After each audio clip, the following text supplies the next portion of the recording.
Hello friends, welcome to our YouTube channel. दोस्तों, आज के इस वीडियो में हम लोग आधुनिक भारत के इतिहास का सेकंड वीडियो पढ़ने जा रहे हैं।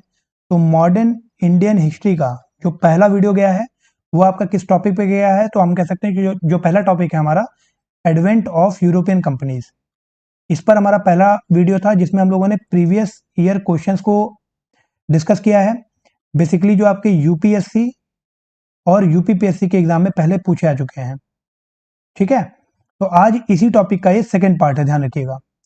कुछ और क्वेश्चंस बचे हुए हैं इस पर्टिकुलर टॉपिक से जो एग्जाम में पूछे गए हैं और एग्जाम पॉइंट ऑफ व्यू से आगे भी इंपॉर्टेंट है। तो आज उन क्वेश्चंस को हम यहाँ पर पढ़ेंगे। So let's start. तो पहला क्वेश्चन आप यहाँ पर देख रहे हैं, where in India did Britishers set up their first factory in 1613। Bharat में 1613 में अंग्रेजों ने अपनी पहली फैक्ट्री कहां पर स्टेब्लिश की। तो क्वेश्चन है आपका ये, चार ऑप्शन आपको यहाँ पर दिए गए हैं, गोवा, हुगली इन बंगाल, अमरकोट या सूरत। तो यदि आपको ये क्वेश्चंस पहले से आते हैं तो आप इन क्वेश्चंस का आंसर अपने कमेंट सेक्शन में दे सकते हैं। तो फ्रेंड्स, इसका सही जवाब होगा डी, सूरत। अंग्रेजों ने 1613 में अपनी पहली फैक्ट्री कहां पर स्टैब्लिश की थी, या परमानेंट पहली फैक्ट्री कहां पर स्टैब्लिश की थी, तो हम कह सकते हैं सूरत में 1613 में। ठीक है, तो इसी से रिलेटेड कुछ और इंपॉर्टेंट बातें हैं जो आपको पता होनी चाहिए। जैसे कि अगर 1608 की हम बात करें फ्रेंड्स, तो यहां पर 1608 में कैप्टन विलियम हॉकिंस ये मुगल कोर्ट में जाते हैं, जहांगीर के कोर्ट में। 1608 में जो आपका मुगल एम्परर है वो कौन है, जहांगीर। इनके कोर्ट में जाते हैं सेम परमिशन के लिए कि फैक्ट्री लगाने की परमिशन हमें चाहिए, लेकिन यहां पर ही did not succeeded in getting permission to set up a factory. उसके बाद फ्रेंड फाइनली 1613 में ये परमिशन मिल जाती है, और ये परमिशन किसको मिलती है, तो हम कह सकते हैं captain Thomas best. Captain Thomas best के नेतृत्व में ये लोग जाते हैं परमिशन लेने मुगल कोर्ट में, और जहांगीर से ही ये परमिशन इनको मिल जाती है 1613 में परमानेंट फैक्ट्री स्टेब्लिश करने की। ठीक है, तो सूरत में परमानेंट फैक्ट्री स्टेब्लिश हो जाती है ब्रिटिश ईस्ट इंडिया कंपनी की। इसके बाद भारत के और जो हिस्से हैं, अन्य हिस्सों में भी ये फैक्ट्री अपनी लगाते हैं, जैसे कि अहमदाबाद, बुरहानपुर, अजमेर या आगरा। ठीक है, तो इन जगहों पर भी फैक्ट्री बाद में स्टेब्लिश की जाती है। ओके फ्रेंड्स, तो आगे बढ़ते हैं।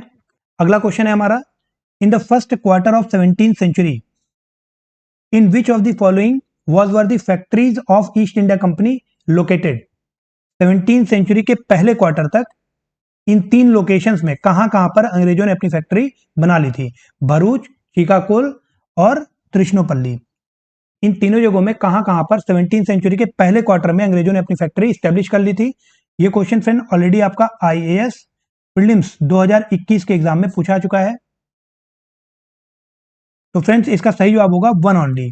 केवल भरूच में ही अभी तक फैक्ट्री बनी थी। भरूच की फैक्ट्री आपकी 1619 में बनी थी, ध्यान रखिएगा। 17th सेंचुरी की बात हो रही है, तो 1619 में 17th सेंचुरी के पहले क्वार्टर में हम कह सकते हैं कि भरूच में फैक्ट्री बन गई थी। इसके अलावा 1619 में ही आप देखेंगे अन्य जगहों पर भी फैक्ट्री अंग्रेजों ने बनाई, जैसे कि 1690 में हम कह सकते हैं आगरा, अहमदाबाद, बड़ौदा और भरूच। इतने जगहों पर 1619 में फैक्ट्री बन गई थी। इससे पहले आप देखेंगे 1611 में मसूलीपट्टनम या मछलीपट्टनम में अंग्रेजों ने अपनी फैक्ट्री लगा ली है। अभी हम लोगों ने बात की 1613 में सूरत में अपनी फैक्ट्री लगा ली है अंग्रेजों ने। 1619 के बाद 1626 में फ्रेंड्स अंग्रेजों की फैक्ट्री अरमा गांव में लग गई थी, ध्यान रखिएगा, अरमा गांव। अरमा गांव में अंग्रेजों ने अपनी फैक्ट्री लगा ली थी 1626 में। और इसके बाद फ्रेंड्स 1633 में, ध्यान रखिएगा, 1633 में उड़ीसा के दो लोकेशन है, एक आपका है हरिहरपुर और एक है बालासोर। यहां पर अंग्रेजों की फैक्ट्री लग गई थी, और फाइनली 1651 में हुगली में अंग्रेजों ने अपनी फैक्ट्री स्टेब्लिश कर ली थी। ठीक है, तो इतनी लोकेशंस हैं जिनके बारे में आपको पता होना चाहिए। आगे बढ़ते हैं फ्रेंड्स। अगला क्वेश्चन है हमारे पास कि which one of the following European trading company was the first to establish its factory at सूरत। इनमें से कौन सी यूरोपियन ट्रेडिंग कंपनी है जिसने सबसे पहली बार सूरत में फैक्ट्री लगाई थी, मतलब सूरत में पहली फैक्ट्री किसकी लगी थी, डच, इंग्लिश, फ्रेंच या पोर्चुगीज। फ्रेंड्स, ये क्वेश्चन आपको ऑलरेडी यूपीपीसीएस मेंस 2011 के पेपर में पूछा चुका है। यूपीपीएससी मेंस 2011 में क्वेश्चन ऑलरेडी पूछा जा चुका है। तो फ्रेंड्स, अंग्रेजों ने अपनी सबसे पहली फैक्ट्री, या हम कह सकते हैं कि सबसे पहली जो यूरोपीय कंपनी थी वो आपकी इंग्लिश ईस्ट इंडिया कंपनी थी, जिसने सूरत में अपनी फैक्ट्री स्टैब्लिश की थी। कब? 1613 में। इसके बाद फ्रेंड्स, डचों ने सूरत में अपनी फैक्ट्री बनाई थी 1616 में, और फ्रांसीसियों ने सूरत में अपनी फैक्ट्री बनाई थी 1668 में, ध्यान रखिएगा, ठीक है, 1668 में। तो इसका बी ऑप्शन हमारा करेक्ट हो जाएगा। आगे बढ़ते हैं। अगला क्वेश्चन है, Bombay was taken over by English east India company from home. अंग्रेजी ईस्ट इंडिया कंपनी के द्वारा बॉम्बे किससे लिया गया? इंग्लिश ईस्ट इंडिया कंपनी के द्वारा या ब्रिटिशर्स ने बॉम्बे किससे लिया था?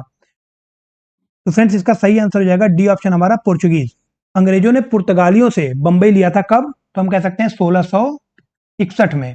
1661 में जो इंग्लैंड के राजा थे आपके चार्ल्स सेकेंड, इनकी शादी हुई थी पुर्तगाली princess Catherine of Braganza. Catherine of Braganza से इनकी शादी हुई थी और दहेज के रूप में इनको बॉम्बे मिल गया था। So we can say that in 1661 Bombay was given as dowry gift by Portuguese crown to British king। ठीक है, उसके बाद फाइनली आप कह सकते हैं 1668 में ये जो चार्ल्स सेकेंड थे, इन्होंने बंबई को रेंट पर उठा दिया था। और किसको रेंट पर उठाया था? तो हम कह सकते हैं ब्रिटिश ईस्ट इंडिया कंपनी को। मतलब ब्रिटिश ईस्ट इंडिया कंपनी को 1668 में चार्ल्स सेकेंड ने रेंट पर दे दिया था। ठीक है, और रेंट कितना था? So we can say that 10 pound per year. 10 pound yearly rent पर ब्रिटिश ईस्ट इंडिया कंपनी को चार्ल्स सेकेंड ने बॉम्बे उठा दिया था रेंट पर।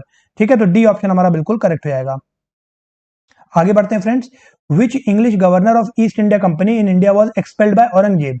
इनमें से किस इंग्लिश गवर्नर को या ईस्ट इंडिया कंपनी के किस गवर्नर को औरंगजेब के द्वारा भारत से बाहर खदेड़ा गया? चार ऑप्शन है, Aungier, sir John Child, sir John Gayer, sir Nicholas Waite. तो फ्रेंड्स, इसका सही जवाब हो जाएगा बी ऑप्शन हमारा बिल्कुल करेक्ट हो जाएगा, सर जॉन चाइल्ड। तो हम कह सकते हैं 1688 में सर जॉन चाइल्ड को औरंगजेब ने भारत से बाहर खदेड़ दिया था। क्यों खदेड़ दिया था? क्योंकि जो मक्का पिलग्रिम्स थे ये इनको कैप्चर कर रहा था। ठीक है, तो औरंगजेब ने मना किया कैप्चर करने से, ये नहीं माना, तो औरंगजेब ने अपनी एक बहुत बड़ी सेना भेजी। And what is the result of this? As a result of which Aurangzeb order to expel him from India, and Sir John Child was forced to negotiate for peace and bent on his knees before the Mughal Emperor Aurangzeb। ठीक है, आगे बढ़ते हैं friends. अगला question हमारे पास कि which one of the following was the immediate cause of first Carnatic war. जो प्रथम कर्नाटिक युद्ध हुआ था उसका इमीडिएट कॉज क्या था? ठीक है, आपसे मेन कॉज नहीं पूछा जा रहा है, इमीडिएट कॉज पूछा जा रहा है, और ये भी क्वेश्चन आपका यूपीएससी ऑलरेडी पूछ चुका है एग्जाम में। तो फ्रेंड्स, यहां पर ऑप्शन दिए गए हैं, Anglo French rivalry, Austrian war of succession, issue of Carnatic succession, या capture of French ship by British. तो फ्रेंड्स, इसका इमीडिएट कॉज हो जाएगा आपका capture of French ship by British. फ्रांसीसियों के कुछ जहाज थे, समुद्री जहाज, उस पर अंग्रेजों ने कब्जा कर लिया था, ये इमीडिएट कॉज था। लेकिन हम अगर मेन कॉज की बात करें तो वो एक्सटर्नल रीजन था, मेन रीजन इसका एक्सटर्नल था। ठीक है, एक्सटर्नल रीजन क्या था?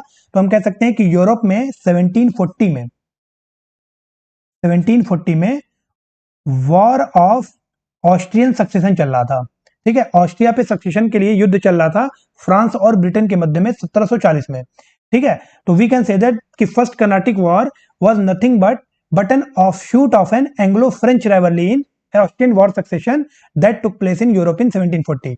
ठीक है, ये एक उसी का ऑफशूट था जो फर्स्ट कर्नाटिक वॉर था, कि भाई जो दो देश आपस में लड़ रहे हैं, फ्रांस और ब्रिटेन यूरोप में, तो यहां पर जो कंपनियां थी वहां की, जैसे ब्रिटिश ईस्ट इंडिया कंपनी और फ्रेंच ईस्ट इंडिया कंपनी, तो ये भी आपस में यहां पर लड़ने लगी। इनको कोई बहाना चाहिए था लड़ने का, so we can say that कि ये इमीडिएट कॉज था कि capture of French ship by British. फ्रांसीसियों की कुछ जहाज पर अंग्रेजों ने कब्जा कर लिया। तो फ्रेंड्स, आप कह सकते हैं कि यहां पर अंग्रेजों का जो नेतृत्व कर रहा था इस पर्टिकुलर इवेंट में, वो कौन कर रहा था? तो कैप्टन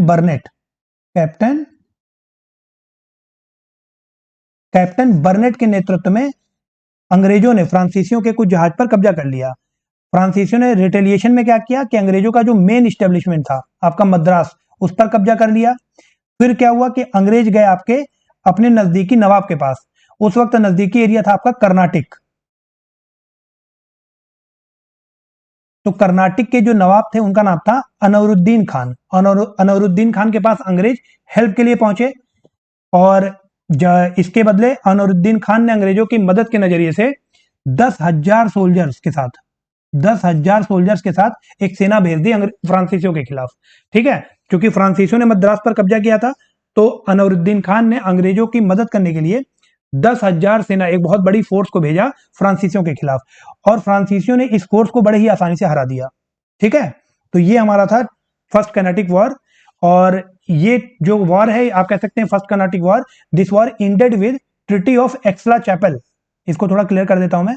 ये जो वॉर था आपका, ये खत्म कैसे हुआ? तो एक ट्रीटी हुई यूरोप में, जो ऑस्टिन वॉर ऑफ सक्सेशन चल रहा था, वो खत्म हुआ किस ट्रीटी से? Treaty of Aix-la-Chapelle. इस ट्रीटी से आपका ऑस्टिन वॉर ऑफ सक्सेशन खत्म हुआ, या आप कह सकते हैं युद्ध विराम हुआ, और उसी के साथ जो भारत में युद्ध चल रहा था इन दोनों कंपनियों के बीच में, वो भी खत्म हो गया। ठीक है, तो बेसिकली ये जो 10,000 सोल्जर वाली फाइट थी, अलाउद्दीन खान की जो सेना थी और जो फ्रांसीसियों की सेना थी, ये जो वॉर था, ये जो बैटल था, इसे हम बैटल ऑफ सेंट थोम के नाम से जानते हैं। ठीक है, बैटल ऑफ सेंट थोम। सेंट थोम आपका कहां पर है? तो ये आपका तमिलनाडु में, ध्यान रखिएगा। And which is nothing but place situated on the bank of Adyar river. Adyar river के किनारे ये एक प्लेस है सेंट थोम, यहीं पर ये युद्ध हुआ। तो हम कह सकते हैं the first Carnatic war is memorable for battle of St Thome. तो डी ऑप्शन इसका करेक्ट हो जाएगा, capture of French ship by British. आगे बढ़ते हैं फ्रेंड्स। तो अब हम इसके बाद जितने भी मैंने क्वेश्चन देखे प्रीवियस ईयर में, वो फर्स्ट, सेकंड और थर्ड कर्नाटिक वॉर पे थे। तो अब आइए पूरे इस टॉपिक को एक बार जल्दी से देख लेते हैं। ठीक है, तो फ्रेंड्स यहाँ पर पहले हम देख लेते हैं फर्स्ट कर्नाटिक वॉर 1744 टू 48। इसके क्या मेन कारण थे, क्या रीजन थे, ऑलरेडी मैंने आपको बता दिया है। तो हमने देखा कि जो पहला कर्नाटिक युद्ध हुआ था हमारा, उसका जो मेन रीजन था वो एक्सटर्नल था। एक्सटर्नल रीजन क्या था? तो हम कह सकते हैं war of Austrian succession that took place in Europe in 1740 in between France and Britain. France और ब्रिटेन के बीच में जो वॉर ऑफ ऑस्ट्रियन सक्सेशन चल रहा था, हम कह सकते हैं कि ये मेन रीजन था ब्रिटिश ईस्ट इंडिया कंपनी और फ्रेंच ईस्ट इंडिया कंपनी के बीच में वॉर का या कंफ्लिक्ट का। ठीक है, लेकिन जो इमीडिएट कॉज था वो भी मैंने आपको ऑलरेडी बता दिया है कि जो अंग्रेज थे उन्होंने कुछ फ्रांसीसी जहाजों पर कब्जा कर लिया, जिसके कारण ये युद्ध भड़का। तो हम कह सकते हैं वो एक कैटलिस्ट था, है ना, वो एक इग्निशन था जो इस युद्ध को भड़काने में जिसने मदद की। लेकिन जो मेन रीजन था वो क्या था? War of Austrian succession. ठीक है, एक्सटर्नल रीजन था। तो फ्रेंड्स, ये जो फर्स्ट कर्नाटिक वॉर है ये समाप्त कैसे हुआ? तो we can say that this treaty of Aix-la-Chapelle ended the war in Europe and this also restored peace in India। ठीक है, ये जो ट्रीटी थी एक्सला-चैपल, ये आपकी यूरोप में हुई थी इस युद्ध के लिए, वॉर ऑफ ऑस्ट्रियन सक्सेशन के लिए। इस ट्रीटी ने इस युद्ध पर विराम लगा दिया और साथ ही साथ भारत में भी शांति स्थापित की। ठीक है, तो ये आपका फर्स्ट वॉर ऑफ कर्नाटिक था। इसमें ट्रीटी ऑफ रेस्टिट्यूशन फॉलो किया गया कि जो भी टेरिटरी थी जो अंग्रेजों ने सीज की थी फ्रांसीसियों की, उनको लौटा दी गई, और जो फ्रांसीसियों ने अंग्रेजों की टेरिटरी सीज की थी वो अंग्रेजों को वापस लौटा दी गई। जैसे अगर हम मद्रास की बात करें, जो फ्रांसीसियों ने कैप्चर कर लिया था, तो ये अंग्रेजों को वापस कर दिया गया। और अगर क्यूबेक की बात करें, कनाडा में जो कि मौजूद है, कनाडा का एक प्रोविंस है, ये आपका फ्रांसीसियों को वापस रिस्टोर कर दिया गया। ठीक है, इसके बाद फ्रेंड्स सेकेंड कर्नाटिक वॉर अगर हम देखें तो ये आपका 1749 से लेकर के 54 के मध्य हुआ था। ये बेसिकली इंटरनल रीजंस के कारण हुआ था। भारत के दो प्रोविंस थे, हैदराबाद और आरकूट। ठीक है, आरकूट आपका तमिलनाडु में मौजूद है। तो हैदराबाद और आरकूट में सिविल वॉर सिचुएशन चल रही थी, सिविल वॉर चल रहे थे, गद्दी के लिए युद्ध चल रहा था। ठीक है, अब हैदराबाद में आप कह सकते हैं जो निजाम पद था उसके लिए कंफ्लिक्ट पैदा हो गया था in between the son of Nizam and grandson of Nizam. जो पुत्र थे निजाम के उनका नाम था नसीर जंग, और जो ग्रैंड सन थे वो थे आपके मुजफ्फर जंग। उसी तरह अगर हम कर्नाटक की बात करें फ्रेंड्स, तो कर्नाटक के जो नवाब थे अनवरुद्दीन खान, इनकी मृत्यु के पश्चात जो नवाब पद था उस पर बहस शुरू हो गई, या आप कह सकते हैं उस पर कंफ्लिक्ट स्टार्ट हो गया in between son and son in law. पुत्र और दामाद के बीच में युद्ध चालू हो गया नवाब के। ठीक है, तो अब यहां पर जो अंग्रेज हैं उन्होंने दोनों ही पार्टीज में जो पुत्र हैं उनकी मदद की। ठीक है, उनका सपोर्ट किया। हैदराबाद में भी नसीर जंग का सपोर्ट किया जो कि निजाम का पुत्र था, और कर्नाटक में हम देखेंगे नवाब का जो पुत्र था मोहम्मद अली, इसका सपोर्ट किसने किया? अंग्रेजों ने किया। तो ये आसानी से आप याद रख सकते हैं। ग्रैंड सन और अगर सन इन लॉ की बात करें तो इसका इन दोनों का सपोर्ट फ्रांसीसियों ने किया था। ठीक है, तो अब युद्ध में हुआ क्या था कि अंग्रेजों ने, चूंकि ये नसीर जंग का सपोर्ट कर रहे थे पुत्र का नवाब के, तो इन्होंने नसीर जंग के साथ मिलकर के मुजफ्फर जंग को मार डाला। ठीक है, जो कि ग्रैंड सन थे। अब मुजफ्फर जंग की मृत्यु के बाद आप कह सकते हैं फाइनली फ्रांसीसियों ने जो सलाबत जंग है, सलाबत जंग, उसको हैदराबाद की गद्दी पर बैठा दिया, सलाबत जंग को हैदराबाद की गद्दी पर बैठा दिया in return of 4 districts of Coromandel coast. और सलाबत जंग ने बदले में फ्रांसीसियों को क्या दिया, तो हम कह सकते हैं कि जो हमारा कोरोमंडल कोस्ट है उस पर 4 जो डिस्ट्रिक्ट्स हैं वो फ्रांसीसियों को दे दिए। ठीक है, तो in this way we can say that in Hyderabad French establish their dominance, जो फ्रांसीसी थे उन्होंने अपना डोमिनेंस इस्टेब्लिश कर दिया। ठीक उसी तरह अगर हम कर्नाटक की बात करें फ्रेंड्स, तो यहां पर अनवरुद्दीन खान को फ्रांसीसी, चंदा साहब और मुजफ्फर जंग, इन तीनों ने मिलकर के पहले ही मार दिया था। ठीक है, मुजफ्फर जंग की मौत के पहले ही मुजफ्फर जंग, चंदा साहिब और फ्रांसीसियों ने, इस ट्रिपल अलायंस ने मिलकर के अनवरुद्दीन खान को मार दिया, जो कि कर्नाटक का नवाब था। ठीक है, उसके बाद सन और सन इन लॉ के बीच में नवाब पद की, या आप कह सकते हैं नवाब पद की गद्दी के लिए संघर्ष शुरू हो गया। तो यहां पर आप देखेंगे कि जो इंग्लिश हैं उन्होंने चंदा साहब को मार डाला और फाइनली जो मोहम्मद अली है इसको गद्दी पर बैठा करके अपना डोमिनेंस एस्टेब्लिश कर लिया। कहां पर? कर्नाटक में। तो in this way English establish their dominance in Karnataka and जो फ्रेंच हैं they establish their dominance in Hyderabad. ठीक है, तो यहां पर आप देखेंगे कि इन दोनों जगहों पर जहां पर जो भी डोमिनेटेड है उसका मैंने डार्क कर दिया है। हैदराबाद में डोमिनेंस है फ्रेंच का, और आप कहेंगे कर्नाटक में डोमिनेंस है इंग्लिश का, मोहम्मद अली को गद्दी पर बैठा करके। और फ्रांसीसियों ने किसको बैठाया, तो आप कह सकते हैं इनकी तो मृत्यु हो चुकी है, तो सलाबत जंग को गद्दी पर बैठा दिया in return of 4 district on Coromandel coast. ठीक है, और ये जो युद्ध है आपका सेकंड कर्नाटिक वॉर, ये समाप्त होता है ट्रीटी ऑफ पौंडीचेरी से 1755 में। आगे बढ़ते हैं फ्रेंड्स, अगला है आपका थर्ड कर्नाटिक वॉर, जो कि फाइनल कर्नाटिक वॉर था, या फिर हम कह सकते हैं डिसाइडिंग बैटल था in between French and English, कि कौन भारत पर आगे व्यापार करेगा या भारत पर राज करेगा। तो 1758 से 63 के बीच में युद्ध हुआ थर्ड कर्नाटिक वॉर, और इसका जो मोस्ट डिसिसिव बैटल था वो था आपका बैटल ऑफ वांडीवास इन 1760। ये जो बैटल हुआ था ये चंदनगर की टेरिटरी या सेटलमेंट के लिए हुआ था in between British and French. जो ब्रिटिश थे they fought under sir Eyre Coote and French fought under Comte de Lally, और सर आयरकूट और कॉम डिलेली के नेतृत्व में युद्ध होता है और फाइनली ब्रिटिश की इसमें जीत होती है। ठीक है, और ये युद्ध समाप्त होता है ट्रीटी ऑफ पेरिस से। ट्रीटी ऑफ पेरिस बेसिकली होता है किस लिए, जो आपका ऑस्टिन वॉर ऑफ सक्सेशन चल रहा था, 7 साल का जो युद्ध चल रहा था यूरोप में, इसको समाप्त करने के लिए ट्रीटी ऑफ पेरिस होता है। ठीक है, और इसी ट्रीटी से भारत में पीस स्टेब्लिश होती है इन between British East India company and French east India company. Friends, यहाँ पर जो ब्रिटिश ईस्ट इंडिया कंपनी है, ब्रिटिश ईस्ट इंडिया कंपनी, ये फाइनली जीतती है। फ्रेंच ईस्ट इंडिया कंपनी जो है इसको 2 टेरिटरी देकर के एक जगह पर आप कह सकते हैं कि रिस्टोर कर दिया जाता है, चंद्रनगर और पौंडीचेरी। ये दोनों टेरिटरी फ्रेंच को दे दी जाती है, और बाकी जो पूरा भारत है उसकी टेरिटरी पर व्यापार करने का जो आधिपत्य है वो किसका एस्टेब्लिश हो जाता है, तो हम कह सकते हैं ब्रिटिश ईस्ट इंडिया कंपनी का। ठीक है, तो जो थर्ड कर्नाटिक वॉर है वो हम ये भी कह सकते हैं कि ये एक डिसाइडिंग बैटल है कि अब भारत पर राज कौन नहीं करेगा। ठीक है, जो फ्रांस है वो अब इस गेम से बाहर हो जाते हैं, और जो इंग्लिश हैं वो मेन गेम में आ जाते हैं। यहां पर हम अंग्रेजों की अगर जीत की बात कर रहे हैं तो एक पॉइंट और आप याद रखिए कि अंग्रेज आसानी से यहाँ पर जीत कैसे जाते हैं बैटल ऑफ वांडीवास को। तो ध्यान रखिएगा, यहाँ पर अंग्रेजों के पास ना वेल्थ की कमी है, ना मैन पावर की कमी है, ना नावल स्ट्रेंथ की कमी है। ये बेसिकली 3 रीजन होते हैं। वेल्थ की कमी कैसे नहीं है, तो आप देखेंगे इसी से थोड़ा दिन पहले ठीक 1757 को बैटल ऑफ प्लासी होता है। बैटल ऑफ प्लासी में जो अंग्रेज होते हैं वो बंगाल का जो पूरा रीजन है, बंगाल, बिहार और उड़ीसा का, वहां पर वो अपना आप कह सकते हैं आधिपत्य स्टेब्लिश कर लेते हैं। ठीक है, मीर जाफर को गद्दी पर बैठा करके, जो कि एक पपट की तरह काम करता है। तो वेल्थ की ना कमी है, ना मैन पावर की कमी है। साथ ही साथ फ्रेंड, जो 7 सालों से Austin war of succession Europe में चल रहा है in between Britain and France, वहां पर आप देखेंगे कि जो फ्रांस की नावल स्ट्रेंथ है वो बहुत वीक हो जाती है। फ्रांस की नावल स्ट्रेंथ बहुत वीक हो जाती है। कैसे भाई, जो 7 साल का युद्ध हुआ है ऑस्टिन वॉर ऑफ सक्सेशन का, उसमें इनकी जितने भी बैटलशिप हैं वो सारे तबाह हो जाते हैं। तो अब फ्रांस के पास कोई भी बैटलशिप नहीं है, नावल स्ट्रेंथ बिल्कुल कमजोर हो गई है। तो यहां पर तो हारना इनका तय है भारत के अंदर। ठीक है, इसके बाद फ्रेंड्स अगला क्वेश्चन हमारा है, who among the following was the first European to initiate the policy of taking part in quarrels of Indian princes with a view to acquire territories। मतलब इनमें से कौन यूरोपियन सबसे पहला यूरोपियन है जो भारतीय राजाओं के आपस के जो झगड़े हैं उनमें शामिल हो जाता था, किस लिए, ताकि वो अपनी कुछ टेरिटरीज एक्वायर कर ले, है ना। मतलब बेसिकली यहाँ पर फूट डालो और राज करो की नीति का बात हो रहा है। तो यहाँ पर 4 नाम लिखे हुए हैं, रॉबर्ट क्लाइव, डुप्लेक्स, अल्बुकर्क और वॉरेन हेस्टिंग्स। ये क्वेश्चन आपका यूपीएससी प्रीलिम्स 1996 में ऑलरेडी पूछा चुका है। तो फ्रेंड ध्यान रखिएगा, सबसे पहला ऐसा जो यूरोपियन था वो था आपका डुप्लेक्स।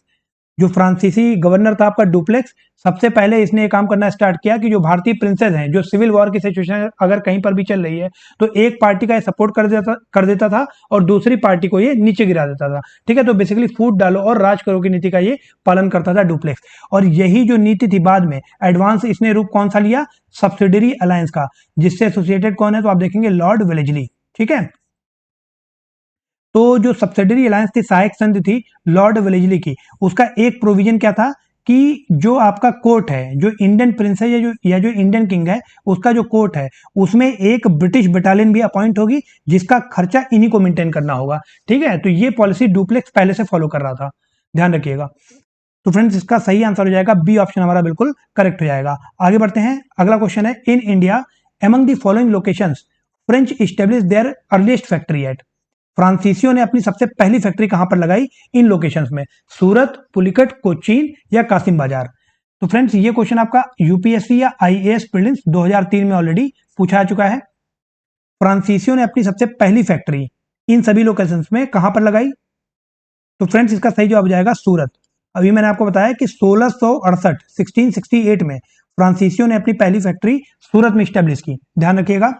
अब यहां पर एक इंपॉर्टेंट बात यह भी है कि जो फ्रेंच ईस्ट इंडिया कंपनी है वो किसके टाइम पर बनी थी, तो राजा तो उस वक्त फ्रांस का कौन था, तो ये क्वेश्चन भी आपसे कई बार एग्जाम में पूछा जाता है, लुइस 14। लुइस 14 के टाइम पर ये फैक्ट्री बनाई गई थी, फ्रेंच ईस्ट इंडिया कंपनी, ये कंपनी स्टैब्लिश की गई थी। कब स्टैब्लिश की गई थी, तो हम कह सकते हैं 1664 में। ठीक है, उसके बाद इस कंपनी को ग्रांट कर दिया गया व्यापार करने के लिए। ठीक है, कि आप ईस्ट में जाकर के व्यापार कर सकते हैं। और इसका जो पहला एक्सपेडिशन था वो कब निकला, 1667 में निकला। ठीक है, और किसके कमांड में निकला, तो ये नाम भी इंपॉर्टेंट है, फ्रांसिस कैरोन। फ्रांसिस कैरोन, ध्यान रखिएगा। 1667 में जो पहला एक्सपीडिशन निकला था फ्रेंच ईस्ट इंडिया कंपनी का, जो कि 1664 में बनी थी, वो फ्रांसिस कैरोन के अंडर में निकला था। ठीक है, और इसके बाद 1668 में भारत में इन्होंने अपनी पहली फैक्ट्री स्टैब्लिश की, कहां पर, सूरत में। दूसरी फैक्ट्री की अगर बात करें फ्रेंड्स, तो इसी के एक साल बाद 1669 में मसूलीपट्टनम में फ्रांसीसियों ने अपनी दूसरी फैक्ट्री लगाई। ठीक है, और यहां पर ध्यान रखिएगा, जो गोलकुंडा का सुल्तान था मरकारा, इसने इनको ट्रेड करने का एक चार्टर भी दिया था। तो 1669 भी हमारे लिए इंपॉर्टेंट है। मसूलीपट्टनम आंध्र प्रदेश में ये पहली दूसरी फैक्ट्री फ्रांसीसियों के द्वारा स्टैब्लिश की गई। पहली फैक्ट्री इनकी 1668 में सूरत में लगी थी। आगे बढ़ते हैं, अगला है, who among the following is considered the founder of French company in India. तो ध्यान रखिएगा, जो 1664 में जो फ्रांसीसियों की कंपनी बनी थी, ईस्ट इंडिया कंपनी, उसका फाउंडर कौन था, तो उसका फाउंडर था कोलबर्ट। सी ऑप्शन आपका बिल्कुल करेक्ट हो जाएगा। ठीक है, कोलबर्ट के नेतृत्व में आप कह सकते हैं कि फ्रेंच ईस्ट इंडिया कंपनी का निर्माण किया गया था 1664 में। तो हम कह सकते हैं कि इसे founder of French east India company भी कंसीडर किया जाता है। तो सी ऑप्शन हमारा बिल्कुल करेक्ट हो जाएगा। आगे बढ़ते हैं, अगला क्वेश्चन है कि which of the following factories of Bengal was established by Dutch. ये इनमें से बंगाल की कौन सी फैक्ट्री डचों के द्वारा एस्टेब्लिश की गई। तो फ्रेंड्स ये यूपी लोअर प्रीलिम्स से 2010 में क्वेश्चन ऑलरेडी पूछा चुका है, और ये क्वेश्चन थोड़ा गलत था, इसमें ऑप्शंस गलत थे। तो ध्यान रखिएगा, इसमें ये बी और सी दोनों ही ऑप्शन करेक्ट हैं। बी और सी दोनों ही ऑप्शन करेक्ट हैं। क्यों, क्योंकि ये चिंसुरा है, it is nothing but a village in Hooghly. Chinsurah जो है ये एक हुगली का ही विलेज है। ठीक है, तो ध्यान रखिएगा, यहाँ पर बी और सी, चिंसुरा और हुगली दोनों ही करेक्ट होगा। अगर कोई इन दोनों में से कोई एक ऑप्शन दिया है तो वो करेक्ट हो जाएगा आपके एग्जाम के लिए। ठीक है, कि बंगाल में डचों की जो फैक्ट्री लगी थी वो चिंसुरा और हुगली में लगाई गई थी। तो चिंसुरा एक विलेज है हुगली में, यहां पर इन्होंने फैक्ट्री लगाई थी, और हुगली इनका मेन ट्रेडिंग सेंटर था डचों का, ध्यान रखिएगा। ठीक है, अगर पहली डच कंपनी की हम बात करें, first Dutch company in Bengal, तो अगर ये क्वेश्चन पूछा जाता है तो आप ध्यान रखिएगा, ये आपका है पीपली। डचों ने बंगाल में अपनी पहली फैक्ट्री पीपली में लगाई थी 1627 में। ठीक है, उसके बाद फ्रेंड्स जो डच हैं वो पीपली से बालासोर की तरफ चले गए। ठीक है, और वहां पर आप कह सकते हैं कि जो बंगाल है 1635 से 56 तक का जो टाइम पीरियड है, वहां पर डच बंगाल में उन्होंने स्टे किया और हुगली में अपनी फैक्ट्री लगाई, और वही उनका मेन ट्रेडिंग सेंटर बन गया। ठीक है, तो 1665 में, इसके बाद 1665 में हम कह सकते हैं कि चिंसुरा, जो कि बंगाल का ही एक विलेज है, village in Hooghly, it became their main trading port या मेन ट्रेडिंग सेंटर। ठीक है, तो यहां पर दोनों ही ऑप्शन दिए गए हैं, तो चिंसरा हुगली दोनों करेक्ट हो जाएगा। आगे बढ़ते हैं फ्रेंड्स, अगला क्वेश्चन हमारे पास, the French failed to establish their power in Deccan. जो फ्रेंच हैं वो अपना पावर स्टेब्लिश करने में फेल हो गए, उसका मेन कारण क्या था? तो अभी मैंने आपको थोड़ी देर पहले 3 कारण बताए थे, ठीक है। एक कारण था वेल्थ, एक कारण था मैन पावर, और एक कारण था आपका नावल स्ट्रेंथ। तो हम कह सकते हैं बी ऑप्शन हमारा बिल्कुल करेक्ट हो जाएगा। The English had a strong army. जो नावल आर्मी थी वो अंग्रेजों की ज्यादा स्ट्रांग थी, क्योंकि फ्रांसीसियों के पास कोई भी बैटल शिप नहीं बचा था। क्यों नहीं बचा था? क्योंकि पिछले 7 सालों से वो बैटल लड़ रहे थे, ऑस्टिन वॉर ऑफ सक्सेशन में फाइट कर रहे थे, तो उसमें उनकी जितनी भी बैटल शिप थी वो सारे ही समाप्त हो चुके थे, ठीक है। जो युद्ध पोत होते हैं वो सारे समाप्त हो चुके थे, तो बी ऑप्शन हमारा बिल्कुल करेक्ट हो जाएगा। और इसमें एक इंपॉर्टेंट फैक्ट ये भी है कि जो फ्रेंच ईस्ट इंडिया कंपनी है, ध्यान रखिएगा, वो एक गवर्नमेंट कंपनी थी। वहीं पर अगर हम ब्रिटिश ईस्ट इंडिया कंपनी की बात करें तो ये एक ऑटोनोमस कंपनी थी, इंडिपेंडेंट कंपनी थी, ये अपने डिसीजंस खुद ले सकती थी। लेकिन जो फ्रेंच ईस्ट इंडिया कंपनी थी वो एक गवर्नमेंट सब्सिडरी थी, ठीक है। तो कोई भी चीज उसमें इतनी आसानी से बदलाव नहीं होते थे, क्योंकि वहां पहले इनको फ्रांस के गवर्नमेंट से वो वेरीफाई कराना होता था, फिर यहाँ पर वो बदलाव कर सकते थे, ठीक है। तो इनके जो वर्क थे वो लिमिटेशंस के तहत थे, और इनका कोई भी लिमिटेशन नहीं था। आप देखेंगे कि कोई भी लिमिटेशन ना होने के कारण ही जो ब्रिटिश गवर्नमेंट है उसको 1773 में रेगुलेटिंग एक्ट लाना पड़ा इस कंपनी को रेगुलेट करने के लिए, ठीक है। आगे बढ़ते हैं friends, the following European power entered into Indian trade at one time और द अदर। आपको करेक्ट क्रोनोलॉजी बतानी है कि ये जो यूरोपियन पावर है ये भारत में कब कब आए और सबसे पहले कौन आया, सबसे बाद में कौन आया, ठीक है। तो ये आपको क्रोनोलॉजी बतानी है इस क्वेश्चन में, और ये क्वेश्चन आपका यूपी पीसीएस प्रीलिम्स में ऑलरेडी पूछा जा चुका है। तो फ्रेंड्स मैंने आपको पहले दिन क्रोनोलॉजी बता दी थी कि ब्रिटिश सबसे पहले आपको पोर्चुगीज आए थे, पोर्चुगीज, डच, ब्रिटिश, डेन्स, और सबसे बाद में आपके फ्रेंच आए थे। तो यही आपकी क्रोनोलॉजी है। तो नंबर 1 पे आ जाएगा पोर्चुगीज, उसके बाद नंबर 2 पे आ जाएगा डच, उसके बाद आप क्या आ जाएंगे ब्रिटिश, और फिर आप क्या आ जाएंगे फ्रेंच। तो हम कह सकते हैं 3241, है ना। सबसे पहले आपके पहले आपका पोर्चुगीज है, तो 4213 आपका बी ऑप्शन में दिया हुआ है, तो ये ऑप्शन हमारा बिल्कुल करेक्ट हो जाएगा, ठीक है। इसके अलावा फ्रेंड्स अगर कंपनियों के बनने का क्रम पूछा जाए कि जो ईस्ट इंडिया कंपनी या ये जो यूरोपियन ट्रेडिंग कंपनीज थी इनके बनने की सही क्रोनोलॉजी क्या है, तो यही क्रोनोलॉजी है, ध्यान रखिएगा। सबसे पहले आपकी जो पोर्चुगीज ईस्ट इंडिया कंपनी थी वो बनी थी आपकी 1498 में, ये आपकी पोर्चुगीज कंपनी बन गई। उसके बाद जो डच कंपनी थी 1602 में आपकी डच ईस्ट इंडिया कंपनी बनी थी, और उसके बाद Portuguese, Dutch, British East India company आप देखेंगे 1599 या 1600 आप मान लें। तो British East India company, Portuguese, Dutch, British, उसके बाद अगर डेन्स की बात करें तो ये इतना इंपॉर्टेंस नहीं रखते हैं। फ्रेंच ईस्ट इंडिया कंपनी जो है ये आपकी 1664 में बनी थी, ठीक है। तो यही क्रम है कंपनियों के बनने का, भी ध्यान रखिएगा। आगे बढ़ते हैं फ्रेंड्स, यहां पर मैच दी फॉलोइंग का एक क्वेश्चन आता है, यूपी आरओ एआरओ, ध्यान रखिएगा। आरओ एआरओ का जो एग्जाम हुआ था आपका 2016 का, उसमें क्वेश्चन ऑलरेडी पूछा चुका है। तो यहां पर इंडियन टेरिटरीज एक तरफ लिखी हुई है और दूसरी तरफ यूरोपियन कंपनीज का नाम लिखा हुआ है। आपको बताना है कि कौन सी टेरिटरी किस कंपनी से संबंधित थी या किस यूरोपियन कंट्री से संबंधित थी। तो फ्रेंड्स इसका ए ऑप्शन हमारा करेक्ट हो जाएगा। 2341 जो पौंडीचेरी थी वो आपकी फ्रेंच का सेटलमेंट था, मेन सेटलमेंट। अगर हम गोवा की बात करें तो गोवा आपका पुर्तगालियों का मेन सेटलमेंट था, और आप देखेंगे कि यहां पर जो गोवा था इसको सबसे लास्ट में भारत ने एक्वायर किया पुर्तगालियों से, मतलब सबसे लॉन्गेस्ट स्टे भी इसी कंपनी का था, पोर्चुगीज कंपनी का, भारत के अंतर्गत, ठीक है। उसके बाद फ्रेंड्स अगर टैंक्यूबार की हम बात करें तो ये आपका डेनिश सेटलमेंट था, और जो सदरस है ये आपका डच सेटलमेंट था, ठीक है। तो हमारा ए ऑप्शन करेक्ट हो जाएगा 2341।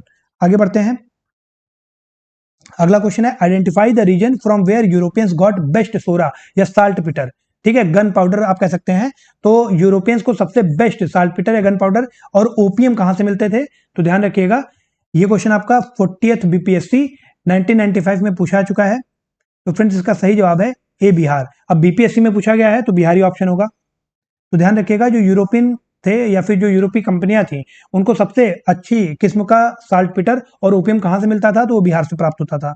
आगे बढ़ते हैं फ्रेंड्स, अगला क्वेश्चन है, who among the following Europeans was the last to come to pre independence India traders, मतलब सबसे बाद में इनमें से कौन सी कंपनी भारत आई थी। तो देखिए एक ही क्वेश्चन को कितनी बार पूछा जा रहा है, और ये क्वेश्चन आपका आईएएस के प्रीलिम्स में पूछा गया है 2007 में, ठीक है, तो अब ऐसा तो है नहीं कि इस क्वेश्चन को हर किसी ने सही किया होगा, किसी ना किसी से तो ये छोटी मोटी गलतियां हुई ही होंगी। तो फ्रेंड ध्यान रखिएगा, सबसे बाद में इनमें फ्रेंच आए थे, Portuguese, Dutch, British, Danish, French. कई बार मैं आपको ये सीक्वेंस बता चुका हूं यूरोपियन कंपनीज का।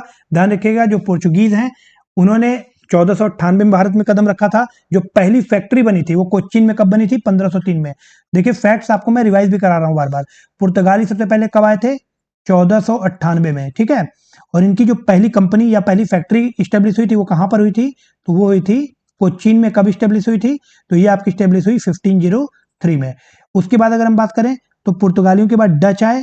जो डच थे वो 1602 में भारत आए थे, ठीक है, 1602 में। इनकी जो पहली फैक्ट्री थी वो मसूलीपट्टनम में स्टेब्लिश की गई थी 1605 में। देखिए ये सारे फैक्ट्स मैं आपको ऑलरेडी बता चुका हूं पहले। उसके बाद इंग्लिश आपके आए थे। जो इंग्लिश थे वो 1599 में इनकी कंपनी बन गई। और जो पहली फैक्ट्री इनकी स्टेब्लिश हुई, अभी हम लोगों ने पढ़ा कि सूरत में 1613 में। उसके बाद अगर फ्रांसीसियों की बात करें तो ये 1664 में इनकी कंपनी बन गई। और भारत में इनकी पहली फैक्ट्री 1668 में सूरत में ही बनी थी, ठीक है। तो ये सारे फैक्ट आपको याद रखने होंगे। आगे बढ़ते हैं फ्रेंड्स। अगला क्वेश्चन है assessment of land revenue on the basis of nature of the soil and quality of crops. मतलब जो जमीन है उसका असेसमेंट या राजस्व का असेसमेंट किया जा रहा है मृदा और फसल की गुणवत्ता के आधार पर। ये पहला स्टेटमेंट हमारा ये लिखा हुआ है। दूसरा है use of mobile cannons in warfare, मतलब जो गतिशील तोप होती हैं, है ना, जिन तोपों को चलाया जा सकता है वो वारफेयर में यूज होने लगे। और तीसरा स्टेटमेंट लिखा हुआ है कल्टीवेशन ऑफ टोबैको, तंबाकू का उत्पादन या आप कह सकते हैं एग्रीकल्चर, और रेड चिली, टोबैको और रेड चिली का जो कल्टीवेशन है। तीसरा स्टेटमेंट ये लिखा हुआ है। आपसे पूछा जा रहा है कि इन तीनों में से कौन कौन सी चीज अंग्रेजों ने भारत में इंट्रोड्यूस की, ठीक है। तो पहला है कि जो राजस्व है उसका हमें असेसमेंट करना है मृदा और फसल की गुणवत्ता के आधार पर, क्या ये अंग्रेजों ने भारत में इंट्रोड्यूस किया। दूसरा लिखा हुआ है कि जो मोबाइल कैनन्स होते हैं, गतिशील तोपें, क्या वॉरफेयर में उनका यूज अंग्रेजों ने सबसे पहले भारत में किया। और तीसरा स्टेटमेंट पूछ रहा है कि टोबैको और रेड चिली, मतलब लाल मिर्च और तंबाकू, क्या इसका उत्पादन भारत में अंग्रेजों के द्वारा शुरू किया गया। ये आपका क्वेश्चन है, ठीक है। ये आईएएस प्रीलिम्स 2012 में ऑलरेडी पूछा जा चुका है। तो फ्रेंड ध्यान रखिएगा, इसका आंसर होगा D, none of the above. इनमें से किसी भी चीज की शुरुआत अंग्रेजों के द्वारा भारत में नहीं की गई है। फ्रेंड्स अगर हम असेसमेंट ऑफ लैंड रेवेन्यू की बात करें, लैंड रेवेन्यू को मृदा और फसल की गुणवत्ता के आधार पर एसेस करना, ये सबसे पहले किसने स्टार्ट किया था? तो हम देखेंगे कि ये सबसे पहले अकबर के द्वारा स्टार्ट किया गया। अकबर से भी पहले हम देखेंगे शेर शाह सूरी के द्वारा, और शेर शाह सूरी के बाद अकबर के द्वारा, ठीक है। तो ये तो आपका वहां से रिलेट हो गया। उसके बाद अगर मोबाइल कैनन्स की बात करें वारफेयर्स में, तो ये भी आप देखेंगे अकबर के द्वारा ही मुगल एरा में स्टार्ट किया गया था, ठीक है। जो मोबाइल कैनन्स हैं इनका use, so we can say that there are various type of cannons manufactured in the ordnance factory of Akbar, ठीक है। तो ये भी आपका अकबर से एसोसिएटेड है।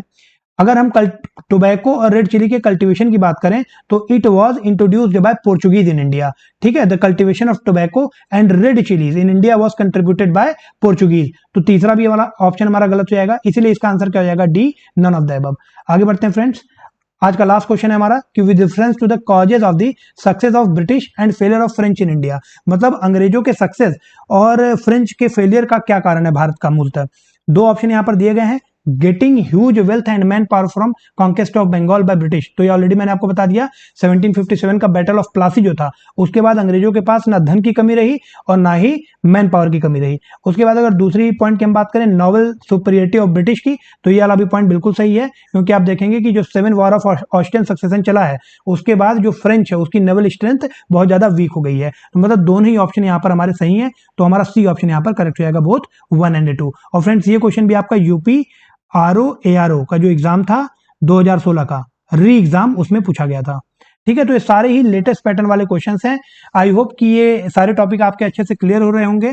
अगर वीडियो को आप एक से ज्यादा बार भी देखेंगे तो आपके लिए ज्यादा फायदेमंद होगा। Okay friends, so thank you so much for participating in this session.